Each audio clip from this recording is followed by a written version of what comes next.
welcome to another coaching video, and in this one we have a Gold Master Yi versus a Gold Kindred. Who's going to win? Let's find out. It is a good one for us today. Two snowballing champions, two champions that also don't care about the late game, with different ideologies on the early game. Master Yi, farm, chill, capitalize, counter gank, clean up, get some cash monies, get the Herald, get the plates. Kindred, invade, suppress, deny, snowball the jungle 1v1, and then also likewise, get the Heralds and get the plates. So what are we going to see in this game? Well, let's have a look. We have the Kindred here starting on the red side, going into the Krugs. Interesting clear. We have the Shaco versus the Kale top lane. This should be an early point of contention for the Kindred, and to deny the Yi the ability to basically snowball the Kale and himself, basically shut down the top lane in his favor. For some reason, we're doing a 5 camper, but if you want to climb faster than you've ever climbed before out of this elo, the jungle course for gold players is now available. We're going to talk about the early game, the mid game, the late game, talking about a lot of split push pressure, how to bust open mid games with the leads that you get, how to get leads in any sort of early game scenario, no matter what champion or playstyle you use, and basically leave the casual zone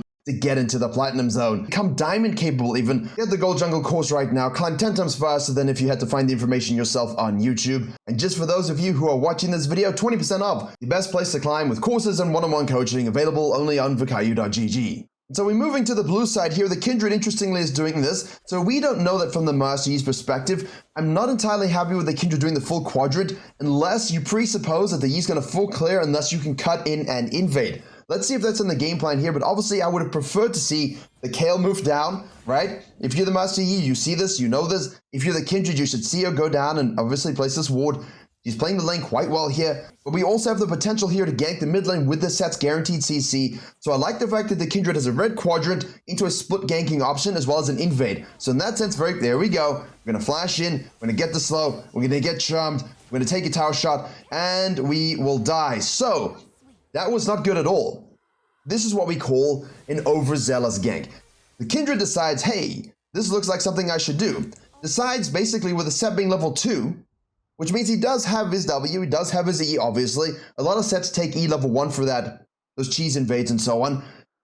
What's he going to do here? He is going to be forced to flash to hit the E, right? But she's just going to return flash afterwards. He's not going to have the Q movement speed to get closer here at all at level 3. Now you see that she just dings level 3 here, and he's about to, but basically he's looking to let the wave push in a little bit more, which means because he's giving some stuff up, and obviously range versus melee, this lane isn't quite primed for the gank. So the Kindred goes over aggressive here. I would have much preferred to see the Kindred say, listen, I got a Corki Thresh bottom lane. We're playing against a Jin Lulu. This is a much easier gank. And then I can swap, go top side, and gank this afterwards. Once they're both level 3, set up the lane a little better. We have room to play with because he's melee. And obviously this is the lane you kind of want to go for early, but I think we would just leave. If you really wanted to gank this early, then you would start on the bottom side. But I much prefer the idea of, hey, let's just do red Raptors into the Gromp, gank the bottom lane, and then of course we can flex our decision making afterwards. Because we know that he's going to start on the bottom side, we see the leash, we know most likely he's going to full clear up. We don't know he's going to 5 camp, that's a little strange to me, but it is what it is. And we know from the Yi's perspective that, hey, maybe the Kindred's going to invade me. So we want to ward and shift our clear a little bit, that's fine. But from the Kindred's perspective, I like the red quadrant into, hey, look, can I do this, or do this? That, for me, that's a good decision, right? In terms of, hey, that's my game plan, that's what I want to do. I can see it, I understand it. But as you can see, they go in way too aggressive here. What you could have also done if you wanted to buy some more time for the set to get 3 is J-cut. By that I mean you do this quadrant, you cut down underneath, it gives you a little bit of a time flex so that he can hit 3 properly without sort of coin flipping the gank. And then you can translate that onto the bottom side with nice angle of approach. So there's a lot of cool game plans that you could enact here as a Kindred. I think that's what we're learning. And the Master Yi's just like, hey, you do you. I'm gonna just full clear and chill. Now the Kindred obviously is gonna go to the bottom side. I talk a lot about this in the course as well. I deal with that specifically. People say, hey, what is the best side to go when I'm leaving base? And I gave a checklist PDF as part of that lesson. Say, look, assess these things before you leave the base in your head. You'll get better at them. But the Master Yi knows Kindred does this into this. We see 12 CS, only red buff. They die. They use the flash. They're going down to the bottom side here. We have the RNG mark bless for the Yi, not bless for the Kindred. Kale mains confuse the hell out of me, I'm not gonna lie to you. I think there's no worse singular main than a Kale main in top lane in terms of mentality. Like maybe Dravens, but Dravens are the opposite, right? Kale have to chill, relax, scale. Don't don't do this. Dravens on the other hand have to be aggressive, and then they sometimes go too much so. So it's a bit of like a a balance act with those two kinds of mains. But we see this, obviously, Kindred does the outside and roll, goes back into this side, we'll swap the vision. You know, a little bit of a weird order of events, but that's fine. Waiting to see if we could wait for that potential scuttle crab mark. That's something you could think about. Because you know that this mark spawns topside, right? You also know then, as we see the Kindred go down here, that you're going to have 15 seconds runoff.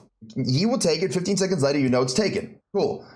Could I do my Wolves Gromp Blue for good sequencing? Obviously, just focus on going inside out here and wait a little bit for the mark to spawn on this. Now, obviously, the Yi moved in to do something about this, but we also have a Thresh and a Corki who can easily rotate. The Thresh can easily rotate. The set now has a bit of an advantage here over the Ahri. Could the set, because Ahri obviously goes back to base there, could we have a nice little numbers advantage skirmish over this crab?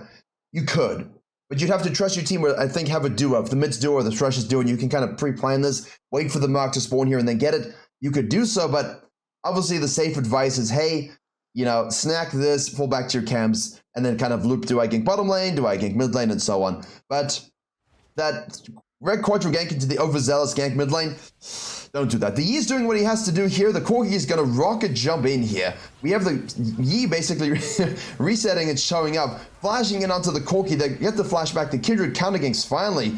Gets the E onto the Master Yi. We'll now have to kite back a little bit. We've lost the W, which means we lose the Q resets. We have to be much more cautious. We don't have our smite, but can we kill the Lulu? Can we kill the Jin? Yes, we can. Well, Thresh gets the Jin here. Is he able to get something back? Which, of course, he is. He's going to flash. He's going to get a double kill. Look at him go. Attack, attack. Lulu, attack. Another Alpha. Uh-oh. Uh-oh. This is, as we say to my daughter, uh-oh, when something bad happens. Goodness gracious, this is not good. This is the worst possible outcome. The Yi says, hey, I'm just going to full clear 5 camp, take a scuttle crab, drive on down. I'm going to do the rest of my camps here. I'm going to go down to the Krugs in this particular case. Oh, look, a gankable lane. Laners and junglers in this elo don't think about the enemy jungler at all. The Yi thought a little bit about the Kindred, but again, not much, right? Full clear, do my own thing. Kindred, I'm going to do this, gank this, and then go down here. Didn't think about the Master Yi. That always ends up causing issues. Now, the problem is we are not resetting. Why am I not resetting, sir? You probably have 2,300 gold almost. I know you want to finish the quadrant, but there's no real forced need for you to do this, right? The Kindred's not going to come here and steal your Raptors. There would be no reason for the Kindred to do that whatsoever. The Kindred has second spawn Krugs, second spawn Raptors, and most likely, there you go, you see that on that. The best thing for you to do was to just straight up reset here, swap to this side, control these camps here, yank this pre-6 if you can, if the timing works out nicely, and then set yourself up to fight and get the scuttle crab and deny this mark as well. Jungle denial is where we really want to turn that up in gold, right? So, interesting so far. The Kindred, obviously here, there's no real sequencing, right? It's like, oh, I'm going to do the blue, I'm going to do the scuttle, then I'm going to do the gromp, then I'm going to counter gank or gank bottom lane. There's no real order of events in that sense. Now, the Yi could decide, hey, let me go and, there will 6. Like, look at this. Why have we done the wolf camp, skipped the grump, and ignored the scuttle? You know, like this base timer makes no sense. Like with 300 in pocket still, so we can get boots, you might as well have just taken in the extra effort, taken the grump here, said I'm giving up the scuttle crab, but at least I'm protecting myself from counter jungling, reset down, and now go to the bottom side again, try get more kills, try get the dragon, you've got your bottom side spawning. The Kindred now is obviously going to take this mark and gank top lane because it's a Kayle who has no sums and no TP. She does have ult, which means we can abuse this. Ahri does kill the set. Now, does Kindred clean this up or swap? Let's have a look here. Nope, fully commits to the top lane, which I think is perfect in this particular case. This should be a free snack. We'll wait. We'll wait. There we go. We'll take a kill there, obviously. The Master Yi will see this and say, cool. Well, this is also the thing, right? At 5 minutes 10 is when that blasting cone spawns, at 5 minutes 10. Which means, instead of going back to base and doing what I said, we used it to kind of farm a little bit more like the Raptors and the Wolves. Why, I don't know. Now we don't have it. So what you could have done, as soon as you see the Kindred do this, you just hippity-hoppity and start it yourself. You don't need your team, you don't need to draw attention to it, you can take it. We also now have the Jin pushing this up and the red team letting this push in because Jin has range advantage. We're going to snack this baby up. I like where his body language is suggesting he's going. He wants to now go into the jungle with the Lulu, with the Prio, and try and take something from the Kindred. That's very important to do. If you have the ability to track or have the advantage of the enemy jungler and now you can take an objective into the jungle to take something else, it's great. But remember, your Jin's bottom lane, they can go from this inside faster, he can rotate from here faster, and we let sell the Kindred top lane Will she take the Grump? Will they take the Grump? Excuse me, probably not. So they're probably going to sequence down. This is where you could meet. Now, the Kindred obviously is sequencing down. And it looks like they are going to meet. But as a Master Yi Lulu player here, I like this. I like the sort of Nidalee Graves approach of, hey, can I sneak this and get out? But only if I can win the 1v1, or if I have the ability to have prio. In this particular regard, Set will move faster, their bot lane will move faster, and you're going to be doomed if you overcommit. So we go in here, we're watching the Corki, we're fighting. I think you should stop now. Okay, there's a little better, but now we have to leave. Like, we have to run away, leave, run, go, leave, run. Well, it was a good idea to burn the Kindred's ult plus the flash, and now we're stuck in a 4v2. The Jhin cannot rotate, the Ahri cannot rotate, they're pinging the Ahri. You don't have to pinging the Ahri here, pinging the Jhin here is going to do nothing. You as the Yi decided to make an aggressive counter jungling play against the Kindred because you have the gold lead, and you figured, hey, they're either going for this or they're sequencing down and have the Lulu. You burnt their flash, you burnt their ultimate, good job. That's a win, leave. Go away. Kindred's compromised. Their whole team can collapse quicker. So if you're the Master Yi in these cases and you're dying here, all on you. All on you every single time. And no, it doesn't always feel that way, but it is. But I like the mentality. It doesn't happen enough in gold. They'll take the objective, fall back to their own jungle. Take the objective, fall back to their own jungle. They don't think about this. That for me is a learning moment. Hey, I took the objective. Can I counter jungle you? Cool, I'm going to go do it. Can I kill you? Cool, I'm going to try and do it. I didn't pay attention to prior properly. My bad, but next time you will think about that, right? So learning moment. We go to the top side now. We know, because Kindred was alive, most likely they're going to go ahead and snack that Grump, probably go ahead and snack their blue and the crab and all those things on the bottom side, or they'll reset. I don't know at this point. You can basically say, look, they probably should stick it out here, but the Kindred, in our eyes here, we see the reset, we see them go top side. They don't take these things at all. If you're healthy enough, you could just do it.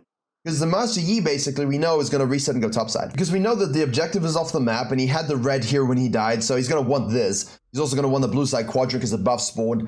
Most people will be drawn to the objective plus the side with most camps, and when those sides are the same, it's pretty easy to predict they're going to that side. From the Master Yi's perspective, we see this now, we're like, oh, wait, you didn't take your blue? You didn't take the bottom scuttle? You reset after Grump and basically went straight to top lane and took the Krugs or whatever? Cool, okay, interesting. So basically, what this means is, oh, that was a random event. Didn't expect it. But at the same time, now can I set a trap and do some killings on this particular champion right now? This is fine. Ahri? Why not help? Okay, that's fine. He says he's going to do solo gaming. We press the button. We say, hello. Obviously, the Shaco's there. There's no ultimate on the Kindred. The Shaco's a little low. We're just going to keep... I mean, what do you do against that when you have Recove Bow, Scepter, Booties, plus another dagger? That's a box. I mean, not a box. That's a Jack in the Box. Yeah. I like this too. Hey, I expect you're probably doing this stuff right now. I'm going to go topside and probably try to do the Herald, most likely. Oh, you showed top lane and killed my Kale. Okay, well, I'll just set a trap and kill you. Set rotates from the mid lane here. He's going to ultimate you again. We're going to channel and channel and channel, and then most likely still die anyway. Oh, the Kale ult with the flash. And we're going to kill the Set. Well done to both of them. Can we kill the Shaker? Oh, he hits the Q deceive. There we see the tick burn. One more. Nicely done. No assist, but that's perfect for us. Now, at this particular stage, if I am the Kindred, basically I would say, look, I could go straight to the sucker and take it, but I have this, I have this, I have this, I have this. He's wasting time here. Can I leave the base, scan it, quickly snack this free mark, look to do something bot lane, and if not, I can at least take this, fall back, loop back around here, and take this. Marcy, you'll be confused and annoyed. He thinks the Kindred's going to go for the Raptor camp, right? He's going to straight for the Raptor camp, because he's also marked by the Kindred. This is really interesting. These mind games are basically where you start to think, what is the enemy jungler going to do? What am I going to do about it? And both junglers are starting to think a little bit about that, but I think the Kindred might have been able to get this mark while the Yi was fisting, because we died first, we respawned, I can see this is still ongoing. Hey, let me quickly snack this, loop back around. We see the Master Yi basically not even thinking about that. Actually, you know what? He wasn't thinking about that at all, because look at this. He's just like, hey, is the crab available or not? So the Kindred now missed a moment. Use the outside in rule to regain control of their game. But I did like that the little swap here. Okay, I'm going to finish Grump. I'm low. I'm going to go back to base, get some stuff. I'm going to do this quickly and then gank the top lane and go for the Herald. But again, didn't think about which side the Yi was going on. I think most of us here, hopefully watching, would think, all right, Yi, Dragon, Red, dies. Probably going to want the Herald next. He's a snowballing champion. That's what they want to do, right? So that's the kind of stuff I would try and put to you to think about. The Kindred does do this, as I said, but doesn't sort of go for the Raptor camp first, which I feel like we could have. Yi, in the meantime, is going to say, hey, guys, can I gank in the bottom lane here? Let me click on it. I have ultimate available. No, warded up. Shaco's just top. We know this was taken, so we know that this was all snacked up. So I would expect Kindred here to use the pressure that we see with the, we see that you do this. So I would expect to see the Kindred go on this really, really quickly, really hard, and then snack that Herald as well. Just take the kill, just take the kill. Don't worry about your Kindred, your Yi. You can have the resources. Don't worry about your Shaco top lane. Just take it yourself. We see this, so we're gonna try and go for this. Should be able to snack it up. No, no, don't do it. You know it's gone. You know it's gone. You know it's gone. God damn it. Just when I think there's something going on, no, you know it's gone. The Kindred respawned. This was taken. They went outside Emerald. They looped back to the top lane. We saw the Kindred top side. You can just press tab and track the CS. We know it's gone. Anyway, so the Kindred's able to hopefully snack that. Go to the back of the pit and cure at the back of the wall, please. Here we go. Now, does Yi make the read and go for the red invade? We see this. No, we don't. We do have Lulu with us. No Thresh. I think this would be the next level. This is the next level. All right, I know you just took this. I stole the plant hit. I have numbers advantage. Can I kill you and take your red buff? You follow? That would be the platinum and the diamond suppressive play. Hey, cool, I did this. Can I go and now kill the Shaco? Because he's like, I know we're looking at the Shaco here. I know this is a free cleanup kill, so go ahead. But jungle suppression always makes me excited. We have the Lulu. That's the main thing driving this play. Also, it's a Shaco, so he can just Q to see bad. Are we aware of the cooldown? Can we hit the alpha before he Qs? Nope. Are we just going to go ahead and tank it? Nope, we're not. So there you go. Right? Any other laner maybe? Sure, but a Shaco with Q deceive? No. Kindred now, this is what I talk about a lot. Okay, we see 3 people here. We cannot fight it. Can I snack this and get out? Oh, why would you do it without smite? You have to have smite. If you want the mark and you want to freebie smite that sucker out, then great. But if you don't have smite, then just keep on farming. Or gank the mid lane. Or do something. Ooh, Corky roams to the mid lane. Set says, thank you so much. Yeah, I mean, basically, you know the guy's coming down here, so can we just maybe push this and activate the Herald, get some plate gold before 14 minutes? Because that was the point of the Herald. So, you see this greatly in gold, right? We see this right here. This is the problem with elevating the early game into the mid game. You've got to make sure you're as strong as possible as you get into this phase. Let's look at the gold. 5,000 gold for the Yi, 5,000, actually 5,300, 5,300. They're equal. That's weird. That's really weird to me. I don't know how that ended up this way, but they both just kind of, you know, they're just doing handshaking their own things. Where's the denial? Where's the tracking? Why is this even a thing? It's so funny in the jungle course for gold. 2 games that I went scouting for to use as material, both just like exactly the same thing. They're starting to think about the counter jungling. You guys are starting to think about the counter jungling, and there's nothing there. Why? Because the basics of tracking, the fundamentals of tracking don't exist, which is why I spent like, you know, explaining that. But now we look at the time, 1337. I see that you go top side.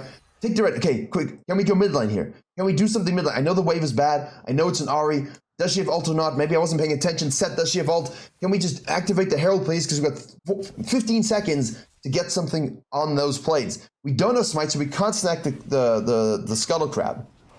Right? With no smite, there's no point. Give him the Scuttle Crab and go here. Try and activate the Herald for some cash money gold. I would definitely try and gank this lane and use my Herald here for plates. I know it's not an easy lane to do, but we have a set. We are Kindred. I know the Lulu and the Yi are coming, so it's a small window of opportunity. Can I gank this, kill them, and activate the Herald? Or can I chunk them, force them to base, just so I can activate the Herald? Or worst case, gank, drive by, and just drop it over the wall, just so you get something. Definitely something I would like to think about. They're able to take all the plates in the full turret top side, almost all the plates. With the Kale on the Shaco, the ult goes through, we go melee Kindred against the wall. The box does the box things, and then the Yi says, hey, can I kill the Set? And he says, yes.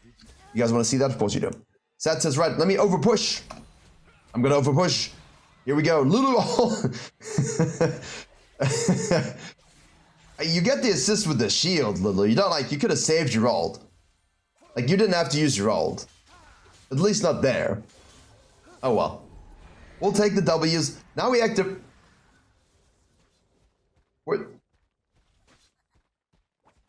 Okay. Not the best Herald usage, but it is what it is. In the meantime, we should be able to get a turret with it. If Kale's dead with no TP, that will definitely do some good shove. So we get a turret with it, that's fine. Kindred in the meantime goes back to base. We don't see this as Master Yi, but Master Yi knows, all right, some stuff is happening. He goes back to base. Really, there's no cohesive game plan, and this is something that was so important for me to cover because I did one game out of base, ganking the bottom lane here, looking to use the Kraken Slayer advantage. We force a flash, that's great. Jin then ults, he's now swapping to this side. Here we go. Press the button, get flayed, press the ult, alpha, it doesn't matter. Start auto-attacking, cannot be slowed, cannot be slowed. Keep going, nice hook. Can we burn him down? Can we burn him down? Can we burn him down? Alpha goes through. Alright, we're strong, we're Kindred. We're Chad gaming it. Yi goes in. Oh, the auto-attack was flying. Did you see it flying through space and time? Kindred says, can I kill the Lulu as well? Yes, they can. Okay, well then. Mechanically, it's a little bit of a fiesta zone, I'll be honest with you. Some plays are really amazing, some plays are just like not so great at all. They're horrific to watch, but I do enjoy watching that a little bit. That was kind of funny. Both junglers just trying to use as much DPS damage as possible. Ideally, we're not dying in those situations, but hey, we'll take it. Mid lane, we have the Ahri and the Set. The Set wins that as well. So anyway, as I was saying, what was so important for me was this phase of the game to about 25 minutes. It just felt so unstructured. There was no real reason. There's no real purpose, right? He leaves the base here. There's no camps up. Why are we going down here? Because the red spawning? Because of this available? Is there dragon spawning? Why are we here? Where's Kindred? Here? You don't know. So what's the best thing that you can do? Cool. Mid lane turret's the next thing I want to take so I can use that for dragon control. Fine. I do kind of want this, but I don't know where Kindred is. And like moving out here to kind of take these things without tracking this kind of stuff, that's fine. But what could we have done instead? Romp out of base, wolves cut in, take this, fight this, control this if you want. Pull back to this, and then you can of course loop back around for the dragon. Going for this is great, but if you have nothing up on the bottom side and you don't plant, because this is the thing. It feels like I'm going for the scuttle crab, so I can plant for my red and my raptors. Okay, I get it, but I don't think he was doing that at all. I want to keep the quadrant sequencing going. Lulu shows up in the bottom lane here, Jin dies over committing, that's fine. But here, cut in. If we lose the crab, we lose the crab, because basically I want to start to push the turrets. Set's gone, Ahri's gone, I want to keep pushing the turrets. And of course, I want to make sure that I've got this side to fall back to while I've cleaned up that quadrant as well. So we have the mark here on the red. We've taken that, obviously. We take the raptors, obviously. We have here the box, Kindred. We're going to start this up as soon as it is available for us to take. Yeah, this is a coin flip. Yi goes in onto the Shaco. Set is flanking from the side. We have a level 12 Kale. Here, I would push this if I'm not the jungler. Or if I don't think we can fight it and I don't want to coin flip it, I would push this and just force a rotation, right? Push, take, push, force a cut down. Now you get numbers advantage. That's ideally what you want to look for rather than posturing infinitely. We don't even have Jin either, right? So that's the thing. We don't have Jin. We have no numbers advantage. We have no numbers advantage. So if you're not going to fight this and take it, stop. Just go push mid lane. Like, this is a complete waste of time. Quadrant cut. See if you can take this baby. It should be able to, because most gold junglers are not thinking outside and roll. You can fall back to this and loop back around if you want. Or worst case scenario, you just keep sequencing. You can cut it around this side for vision. You can push this out a little bit. You can cut in here to push this one. There's so many options. Mid turret, bottom turret, pushing the waves, falling back to your right side afterwards. A lot of different options for you to take as Master Yi. Instead of sitting here and fighting 4v5. Which is obviously what we want to avoid.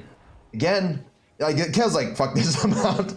Kale's had enough. Which, I mean, I agree, like, she's just gonna leave. Like, exactly, finally, let's just go. This is so silly.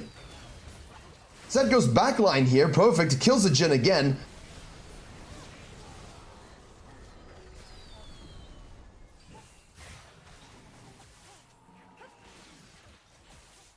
Never sit still, posturing over a dragon when you have no numbers advantage, so you can't fight anyway. When you have no one to really go in, you have no backline DPS, Jin ult for slow, just push this up, force a rotation. If you're definitely giving this up, let them take it, cut in, take this, push this yourself. Coaching VOD library, there's a coaching session with a platinum player where we talk exactly about how to do this. Take it. Don't care, I don't have numbers. Boom, boom, boom, pressure. Or here, cut in, push pressure. It's so important. Keeps you strong, forces rotations, and you don't throw leads. Because now, yes, the Kale, look at what the Kale did. He's 13, he overcommits though. Or does she? Yeah, she does. Oh, the flash! Wait. Oh, okay, a KO with some mechanics. All right then, nice turn. Okay, I'm gonna be honest with you. I thought she was just gonna die. I didn't think she had that flash in her. I thought she just straight gonna die, but she turned that very, very nicely. This is exactly what we're looking to do. It's exactly what we're looking to do. So now, obviously, we respawn. We kind of float up here. There's no directional intent. There's no like, hey, where am I going? There's no, let me clear my camps and do something. There's no purpose at all.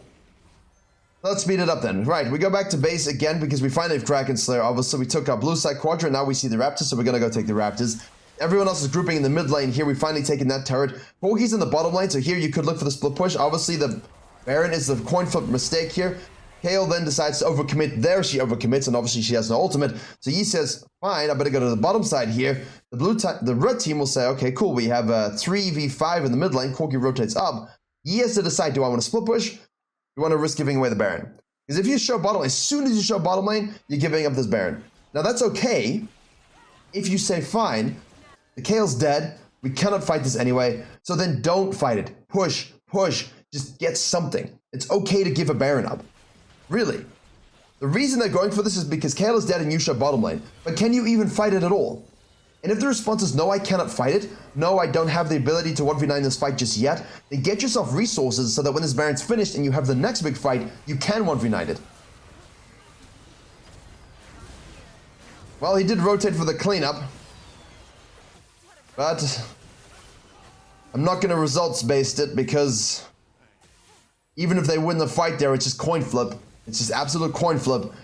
You know, two people lost their Baron. No, just like Kayle's dead. You see Corki, like, well, better push, push, push. Like, they're all fighting now, right? They're all fighting. You get two turrets. Cut in, take, pull back, take, reset. You've taken their quadrant. You've taken two turrets. You've pushed up the wave. They're going to spend a lot of time pushing this back down. You've taken this red side quadrant. You can swap over and push this one as well. Fall back to the blue side. Don't push too far. And keep doing that. So that split push pressure, the tower pressure, is what will win you games in this elo. A lot. A lot. In the meantime, we have a TP from the Kayle to the bottom lane. Of course, everyone's going to collapse on you now, pushing past Vision Line again. This time she does have ultimate, so she just turns and kills the Thresh, and then just straight... Oh, she doesn't have ultimate. Excuse me. My bad. She used the mid lane. My bad. Still a little airhead from the space virus. I have these foggy moments. I don't know. It wasn't COVID at all. It was literally just like some random flu virus, but it was violent, I tell you. It was very violent. Kindred's out of position with a little Yi. Dies. He says, yeah, I'm just going to kill everybody. Yeah, this is so fun. Look at me. I'm so skilled. There we go. Jacob splitting top side. The missed opportunities to take turrets is always what gets people. Corki, you're out of position. He's going to rocket jump just a little bit.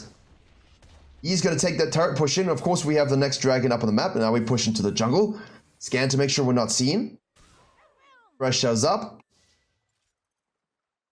Corki shows up.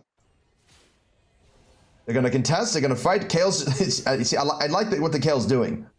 I don't like the overcommits and the the deaths. But in principle, it's okay. Yeah, be careful now. You're walking into some boxes. They're collapsing. Kayle's fighting the set again, 1v1. The Kindred's going to show up here. The Kayle does kill the set. Everyone else is running away from the rest of the team. Kayle's like, well, I killed the 1v1, the one person you sent. They sent full bottom lane. The Jin's like, hey, guys, can I play the game? Kayle's like, can I push an inhib? There you go.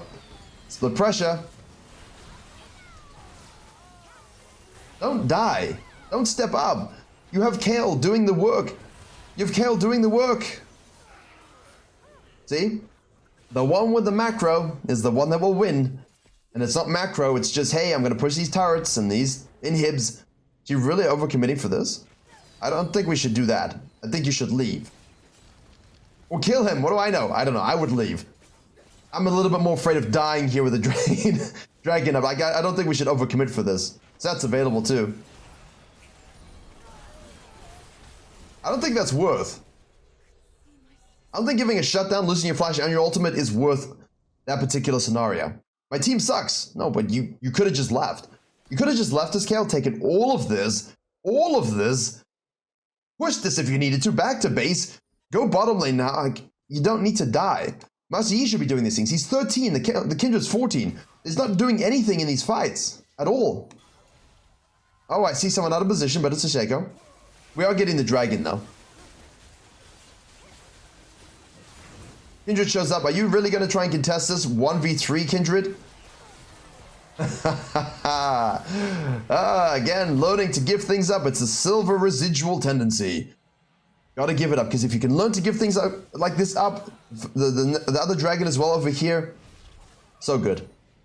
So good. You can get so many things from it. The set is now chasing down the Jin instead of hitting what's in front of us. So he's gonna die, of course, for it.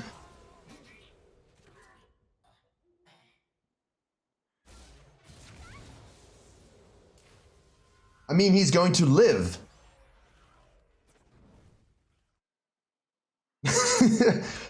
Let's... Kindred's up. Thresh is up. You have ultimate, yes, but you have no flash.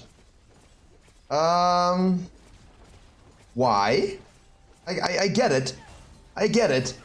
But why? We're never gonna end there. Just keep pushing this and then take this so you can do Baron. And then as a team, you can end. Oh well. Anyway, the Master Yi respawns 14-6-3, and now you're saying, but virkayu, the Master Yi, and the no one's really doing anything. Exactly. Exactly. They're just fighting and stat checking, and someone is trying to hit turrets and it's ending up doing stuff on the map, and then they're just kind of playing around it blindly. All four of their team are going to the Baron. All four of the team are going to the Baron.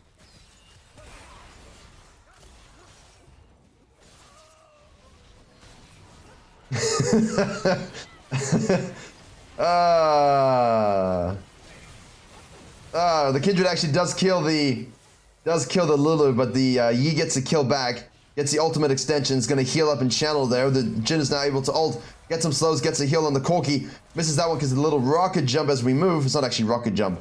Valkyrie. I had to pause and highlight it. It's called Valkyrie. I keep calling it rocket jump, but it's Valkyrie. Okay, it was bugging me.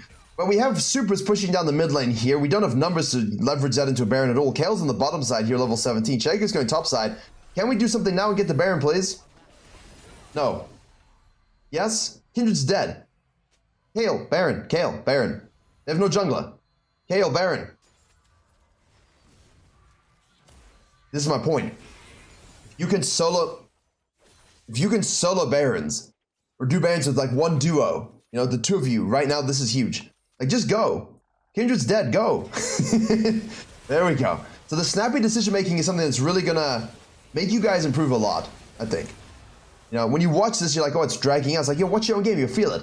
So basically, you know, all of this is said in a light-hearted way. Like, I understand we're still learning and we're improving, but you can see here the coin flip. Like, oh, I'm just gonna leave the base, go and kill the Lulu, and then die. There's no reason for this. And this has got nothing to do with League. It's got nothing to do with strategy. It's got nothing to do with macro. It's just got to do with your own restraint. Of, all right, let him have the Baron. Now, what can I do instead? What can I do while I'm alive that allows me to maybe win this game? And that's always how you got to think. All right, let's see. What do we do here? Kindred's dead. And what you should be doing is basically saying, look, we've got Baron. There's a dead Kindred. We have numbers advantage. We have scale advantage. We have a Kale. He's going to have TP up shortly who can really push this one. We need to try either 1-1-3 or we need to go 1-0-4 and kind of let this just float. But I would push this up from as someone and then cut down and join. Because you want this to be parallel, right? You want here, here, and here, all the waves pushing up together. And you don't want to have a wave that's sagging and a wave that's here and a wave that's here. Because what that does is it allows them to collapse as 5, kill you all, and then rotate it, still defend against the Kale. Or if the Kale's too far up and we're too far back, rotate up, kill the Kale, have time not to rotate and hold. So that's why we want all the lanes to be parallel, right? Okay, Marcy goes in with the Alpha channel, and of course you never want to, as Scenario said, you never want to go in first with your Alpha with no knowledge if you can kill them, if you have any CC on your team to follow up, if you have Peel, if you have the Lulu Jenna, if you have a Zillion. You don't want to Alpha into a fight when they have tons of CC, you get bursted down and died. You want to hold your Alpha for the right exact moment to dodge a spell, and wait for the moment to find your entry point into the fight.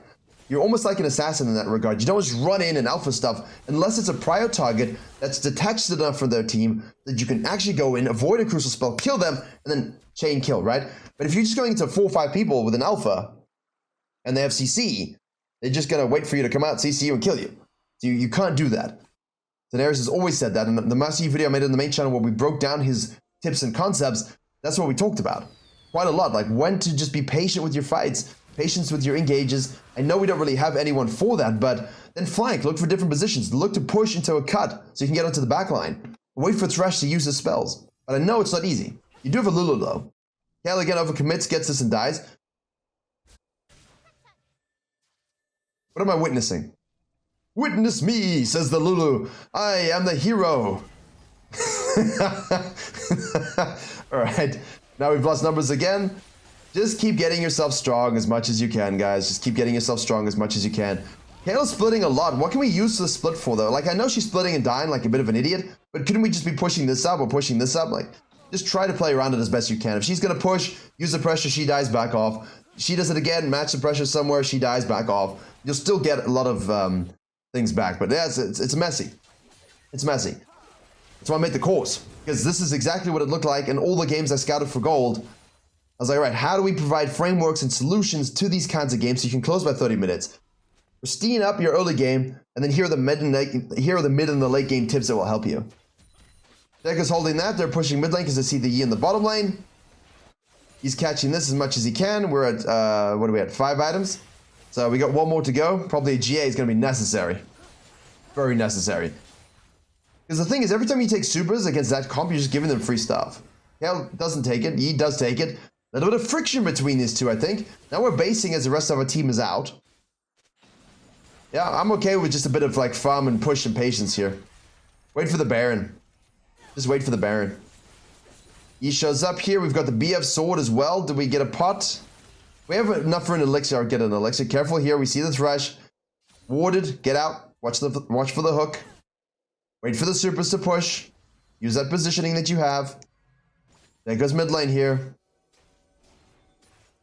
Thresh is face checking. Alright, we found the pick. But he flashed at alphas too soon. You gotta wait for the guy to actually use his Valkyrie, because you're not gonna he's gonna wait for you to use that. Now you're out of position, no flash. You're deep in enemy territory. They're gonna collapse and kill you. Oh, that's not good. Really, this Master Yi engage play is not good. Like, he's getting away with it because he's Master Yi in some cases, but as you see, if you play badly, you die. Just don't flash in like that. If you can make the pick, but you want to stick to the Corki as much as possible. So if basically you're able to stick to this Valkyrie here, and the whole team's detached, and they all get sucked into your team, and you see this, just go end. Right? Just go end. If they follow you and trail you, you have your ult reset. Should have Ghost here in this particular situation. And of course you can sprint, take this, run away, and now of course you can always loop back around to this if you wanted to, but ideally your team just does it without you. You could be such an attention draw that we just are not. Well, we are because we're dying, but thank you, Kayle. Right, nothing else happens. We respawn, we want the dragon. Bit of a fiesta again, but it is what it is. Sieging, we'll take this. This will be Soul. How nice. Kayle, please don't die. Set goes in. Flash E. We get the W proc. We get into the Thresh hook. We have the ult that's going to rain down true Valkyrie blades. And the set repositions us accordingly, and we die. Hit the turret. Hit the turret. Turrets. Hit turrets, please. Sorry, my voice just disappeared. It still does that. There we go. Always push. And this game is drawn out and painful, but I wanted to look at it to see what was going on, because I wanted to see if there's anything that we could do, but everyone's just kind of over-committing and dying. It is funny, though. It's definitely funny to watch. There we go. There we go. Now, don't get collapsed on, obviously. There, you see, much better. Very good. Yeah, much better. Much better. Ari's pushing up this one. Corgi has to deal with that. Now we can go back in. We have the Lulu. They send 3. You're just like, can I kill the Lulu? Forces the flash. Keeps chasing. Has no W anymore. Don't overcommit, obviously. Catches the cannon wave. Baron wave, excuse me. Technically a cannon wave too. Gets rooted and dies. That was funny. That was quick. He's now ulted. Now we need to chain kill, right? Now we want to chain kill here. But obviously Set is back. Thresh is back. Don't get flayed. We do get flayed. Can we channel a W? We can. We get CC'd. We have the GA proc here. Kayle has TP, but she chooses not to use it. And once more, the Thresh Set combo is too strong. She should have used it out of base so she could push this. Woo. But as you can see, I'm losing my mind. Right. Now they're going to reverse push. See, now you start to get worried. Oh, we're going to reverse lose this game. Don't want that to happen. Everyone respawns in time. We don't want to go to Elder. You do not want to go to Elder. Kindred now says, finally, I'm going to split push a little bit. There we go. Yi says, finally, I'm going to split push a little bit. There we go. We have supers here, so this will push anyway. Top will push anyway. Ideally, we have someone pushing this. We want to make sure we get some deep vision line from this, from the blue trinket.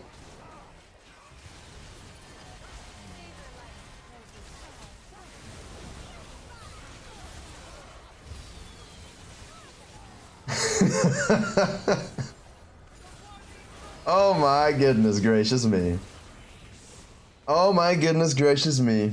This is like the worst Yi team fighting example of all time. Don't team fight like this. Kindred, Yi, 24 deaths combined. We do not want it, but I think the game's finally over. Thank goodness. Okay, so hopefully you're seeing here that this is a long, fun little game that we could look at. I just wanted to enjoy myself a little bit, and in the end I didn't. But you can see from the early game and the mid game where those valves, those openings are for you to get fed, snowball the game, and win. If you don't use those, this is your gold experience. This is what's going to happen. 100%, this is what's going to happen. You'll be stuck in a very, very, very long game, back and forth, back and forth, back and forth, not driving anything. And of course, focusing your engages in team fights, because you can see the downside of just going in and dying.